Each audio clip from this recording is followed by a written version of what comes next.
You can say whatever you want about me. You can call me arrogant. You can call me anything you want, but you cannot call me a quitter. I didn't quit.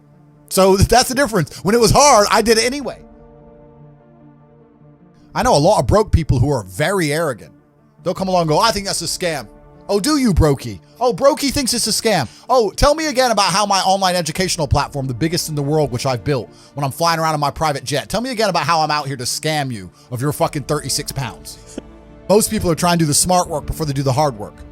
It's kind of like talent, right? You don't notice if you're talented at something until all the hard work's done. Yep. I could be the most talented tennis player in the world, but I don't play tennis. So if I go down the tennis court, Joe Schmo is going to smoke me. I don't get to see my talent until I've worked so hard that I'm in the top 1%, and now I'm beating them because I have some God-given gift. Yeah. You understand? Yeah. You have to do the hard work first. If there's no hard work, there's no smart work. So someone's going to sit there and go, I work smart, I don't work hard, so I only have to work an hour a day. If working smart gets you a lot done in an hour a day, then you should work smart for 12 hours a day and get 12 times the work done. I am absolutely and utterly a believer in hard work. I'm a proponent of hard work. I have all this money and all I do is work. My entire life is work. This podcast is work. I want to go to the gym so I'm in good shape. Work. It's all work. My entire life is work. And people don't want to look at life that way. They want to talk about work-life balance and being lazy and all this crap. I don't believe in any of that. I believe in if you want to win, you have to outcompete the man who's prepared to do nothing but work. It's player versus player. If you're going to sit there and go, I don't want to work more than an hour a day, well, the guy who does want to work more than an hour a day is going to beat you. And no matter how smart you are, there's always a smart dude who's doing the same smart work you are for more hours than you're doing it. That's just the nature of the game. Look, everyone loves passive money, right? I make money as I sleep. Yep. I get it. You need to de-link your time to your money, because if you're only working for money, you run out of time, you can't make enough money. I understand all those principles. My point is, if you have no money and you're coming to me saying, I want to make passive income, why are you not making active income? Get up off your ass and work first. Because there's no such thing as completely, truly 100% passive. You're going to have to check on it. You're going to have to maintain it. You're going to have to find a new tenant for that property. You're going to have to make sure that DeFi crypto farm you're in doesn't go to zero. It's not a rug pull. Yeah. You're always going to have to keep an eye on it, right? But the idea that people with no money are already so concerned with making money without work is amazing to me. You should be worried about active income. If you show me, if I'm a brokey, and you show me how to make $1,000 an hour, I don't sit there and go, okay, but how can I make that passive? I go, cool, I'm making $18,000 a day because I'm going to work.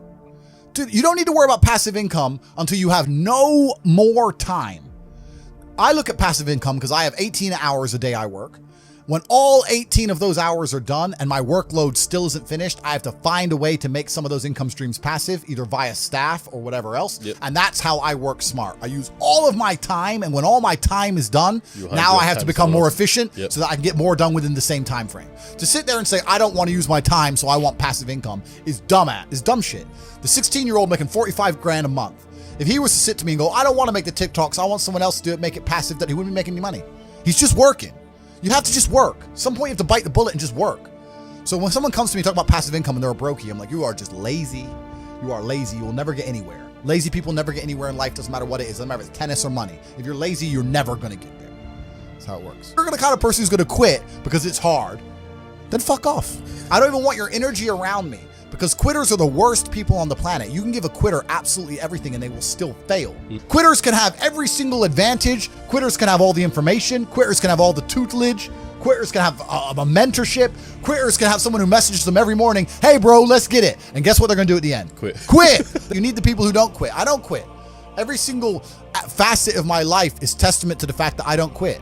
When people see my plane in the sky, you can say whatever you want about me. You can call me arrogant. You can call me anything you want, but you cannot call me a quitter.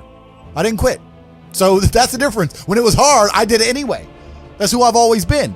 And if you don't have that kind of tenacity, you're never going to be anything. So the people who come along and talk about passive income, they sound like quitters to me. They sound like people who don't want to work. I only believe and say and think the things that give me as much power as humanly possible. That's just the guy I am.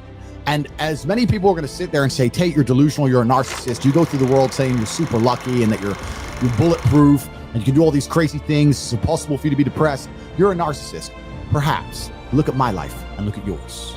So let's talk about it let's look at it in pure metrics. Who came from a worse scenario at the start? Who had a worse background? Me. Who's now more successful? Me. Who's happier? Me. Who smiles more? Me. Who sleeps easy at night? Me.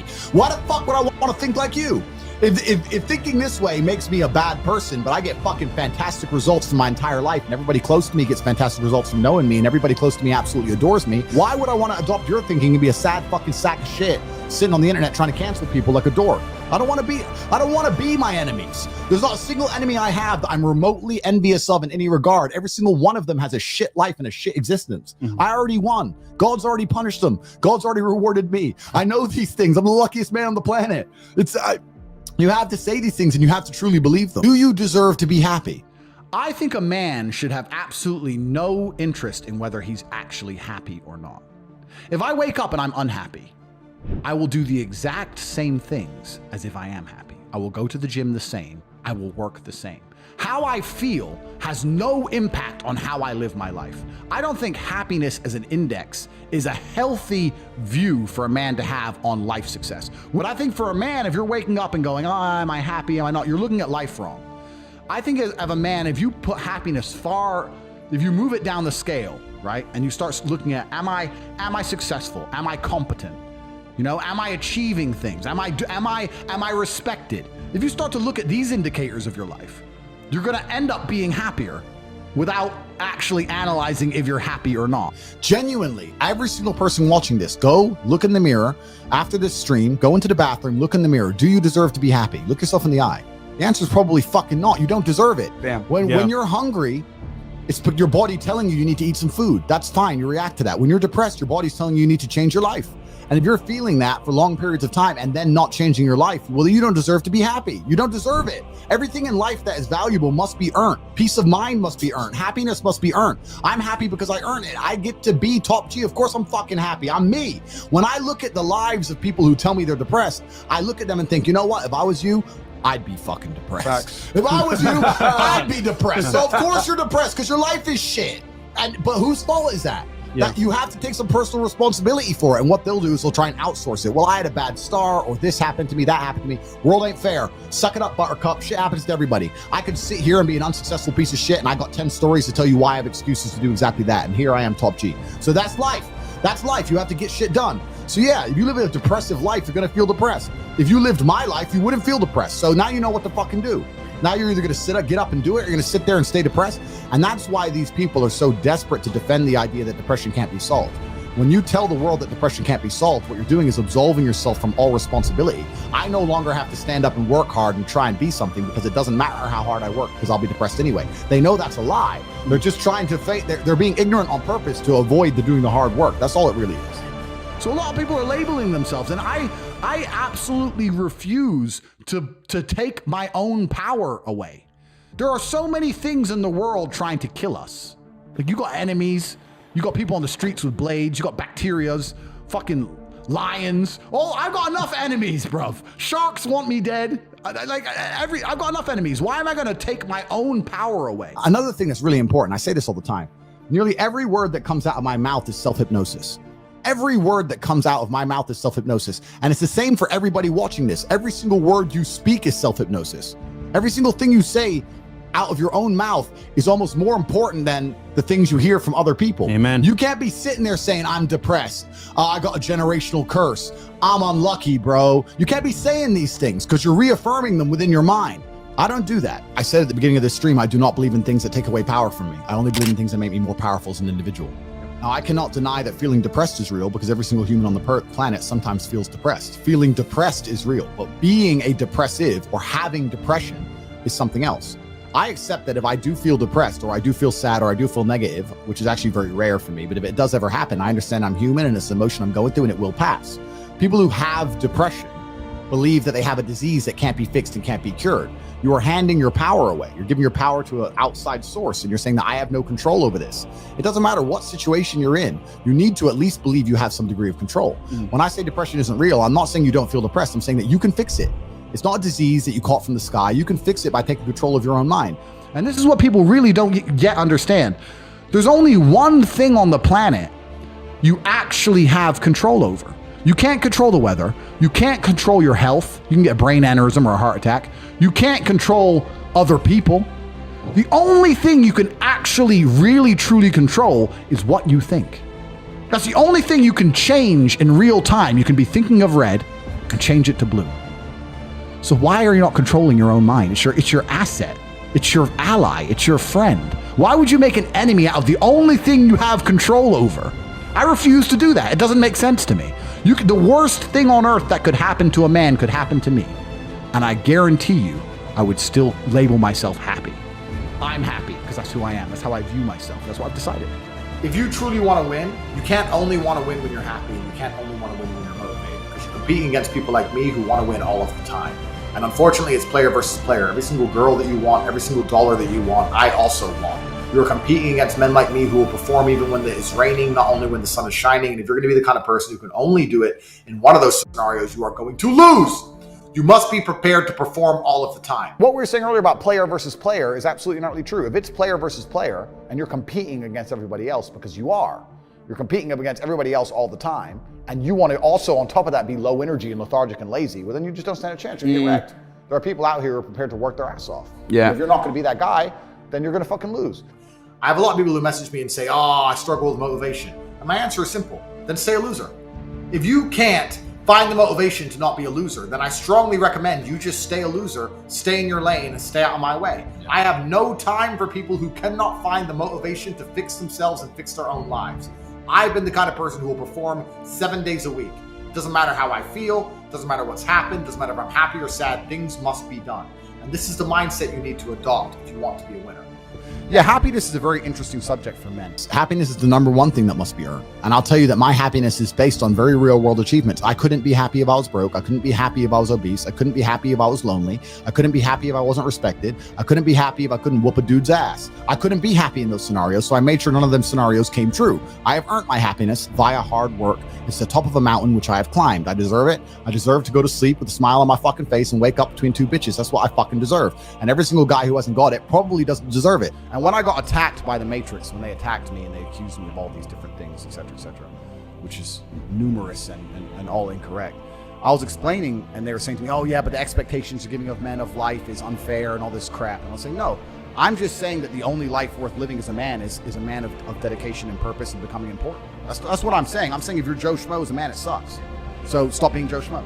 I'm telling the younger generation that if they don't get up and work hard and make sure that they're important, that the world's not going to give a shit about them. As a man, you're born with no inherent value.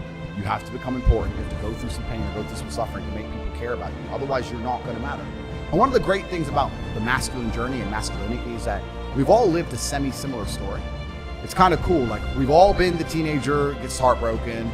We've all been unimportant. We've all worked hard and then starting to get some clout. And then we've all kind of lived the same kind of journey. So I say to everybody out there, yeah, if you don't follow that path and follow that journey and one way or another get to the top, whether it's fighting, whether it's comedy, whether it's musician, whatever it is, if you're just going to stay somewhere near the bottom and then at the age of 44, email me saying I'm depressed, well, of course you're depressed. You're a fucking loser. Yeah. But that was your choice because you have to build yourself as a man. And if you decide not to build yourself, then your life's going to suck. I can't imagine life as a man who wasn't competent, but I know for sure it must be miserable. It must be miserable. Mm-hmm. You're a feather in the wind. You're just being blown by the tides of life, and you're just getting knocked from place to place. And you've handed all control of your life over to somebody else. And those people who you've handed control over to, whether it's the government, whether it's your job, whether whoever it is, they care about you less than you should care about yourself. And it's just a bad decision to make. Why would I see somebody as my equal? Why would I sit there and see you as my equal when I've suffered my entire life to be valuable and you've refused to suffer and just sit around on your ass all the time? Good. When I've gone through endless pain to be the man I am, and then you just sit there and talk like we're equals. We're not equals. I've been through shit. You decided not to go through shit. That's fine. That was your life decision. That's your prerogative. Yeah. But you have to live with those decisions. Mm-hmm. You can't complain now that I get to be top T and you don't. That was your choice. Yeah. So it's kind of, that's the thing about being a man, and that's what I was saying to the kids. It's like, look, you need to get up, and it's going to be very, very difficult. The world's getting harder and harder, especially for men. It's all clout. It's all status. There's no way you're going to matter unless you get up and you work extremely hard. And for some reason, they thought I was toxic and I had to be deleted. That's what they wanted me to do. They wanted me to quit and be demotivated. And I'll make it clear now, I've been massively successful on my new platform, Rumble. But even if I had one subscriber, I would be posting just like before, podcasts just like before. I'm indefatigable. I do not give up. I do not get tired. I do not quit. That's what they want. That's what the enemy wants from me. They want to try and win a war of attrition. They want to wear me down and hope I quit and give up and go, oh, I'm not getting any traction now. I don't have YouTube. This is going to be hard, etc. I am not that guy. I'm not that guy. I'm the guy who keeps going. And if you're truly indefatigable in life, And perspicacious, that's my favorite saying, the one I say all the time. Unmatched perspicacity coupled with sheer indefatigability makes me a feared opponent in any realm of human endeavor. It's absolutely and utterly true. If you pay attention to the things that are happening around you and you do not quit, you will be a dangerous opponent in any realm of human endeavor. It doesn't matter what you try and do. Cancel me, fucking cancel me. Cancel me again. Do it again. It ain't gonna change anything. I'm a man who lives true to God and says what he means and means what he says, and I know the things I say are good for society and good for the world. I didn't put a fucking magic spell on anybody. The reason people listen to me is because they like what I say and they know that I'm telling the truth. That's the reason I am here, and I'm going to continue to do that. And there's nothing anybody can fucking do about it. There's something that's so brilliant, so it's satisfying to your core. It's like an evolutionary adaptation when you feel genuine competence as a man. There's something that oozes from you. Look at James Bond. The reason James Bond is James Bond is because he's good at everything. He can drive, he can fight, he can shoot. He's got all this money. He's smart. He's suave. He's a millionaire. Whatever. There's something about having competence as a man that genuinely satisfies your soul. How can I go to sleep and be sad at night when I know that I'm one of the baddest motherfuckers on the planet? When I know there's not a single scenario in which somebody paired against me will be happy about the pairing. The crazy thing about life and the crazy thing about war, it's always been the same. Getting money and getting status is absolutely and utterly important, because without those things, you're going to end up at the bottom of the ladder. Even if you're on the right team, you're going to end up at the bottom of the ladder, right? So if, let's say, a country, whatever it is, America, were to conscript right now and go to World War III, if you have no money and no real skills, you're the dude who's in the trench getting blown up. You're the fucking cannon fodder. You're the guy walking over landmines to clear them out. But if you're rich or intelligent or have unique skills, then you might be the engineering corps, or you might be an officer, or you might be something else, right? So even in the worst possible cases, even the idea of World War III and mass conscription, having money and status and skills are still going to save you from ending up being the guy in the foxhole just getting blown to fucking smithereens for no reason. You always have to be that guy. So you always have to be upgrading and improving yourself. I'm telling you now, there is not a military alive that would conscript me and allow me to go die as a fucking GI nobody. They'd say the way he can motivate people, this motherfucker's an officer. We can't let him die. We can't let Top G die. That's bad for the morale of the army. But they'd protect me. They'd say, put Top G in the fucking somewhere safe. I'm like, nah, I'll go out the front line. Like, no, sir, you're too important for the front line. And that's because of the man I built myself to be. And it's been that way since the dawn of human time. You can protect yourself against the worst possible scenarios in life that can possibly happen to you by just becoming a man of genuine competence and skill. And that's why I don't understand how these men are just waking up each day and not trying to do exactly that. It's crazy. And it's actually amazing. The answer to 99% of questions or conundrums or scenarios that people come up and ask me, 99% of the time, the answer is work harder. My girl left me. What do I do? Hit the gym. My friend died. What do I do? Become exceptional. I'm sad. What do I do? Train. Like, the answer is nearly universal. Yep. It's always working harder is never going to not help. No matter what scenario you're in, working harder is never going to not help you. And it's amazing that I give different versions of the same answer for 99% of the questions I'm asked. Work harder. If you have a problem, whether you're broke, whether you're out of shape, whether your fucking friend dies, whether your girl leaves you, whether you're depressed, whatever it is, working harder is almost always the answer. So you know what you need to do. You need to do it. And what's amazing, again, is kind of like the antidote. If you take the antidote before the poison, then you never get sick in the first place. If you're always working as hard as possible, if you're always working your ass off and trying to be the best version of yourself every single day, then you never get sick in the first place. You're already working, you're already taking the antidote, so things can't attach to you, they can't get hold of you. If my best friend or the worst thing that could possibly happen is my brother, or anything happened to them, I know they'd live forever because I'm already amazing. I get to keep them alive forever because I'm already amazing. I've already done the work. I've already taken the antidote to the poison. So if you're working as hard as possible all of the time, then you already have all your answers before the problems even appear. I was working my ass off before the Matrix canceled me. And then the Matrix canceled me and I continued to work my ass off. And here I am, more famous than I was before the cancellation. Why? Because I already had momentum. I already had speed. I'd already taken the antidote to cancellation before they fucking hit me with the poison. Working hard is the antidote to everything. So why don't you just do it in advance? Why don't your life just become work like mine? Why don't you just dedicate yourself to a cause and fucking get up and do what you're supposed to do every single fucking day? If you do that, there's very little weapons that the Matrix can forge to attack you with. It's genuinely true.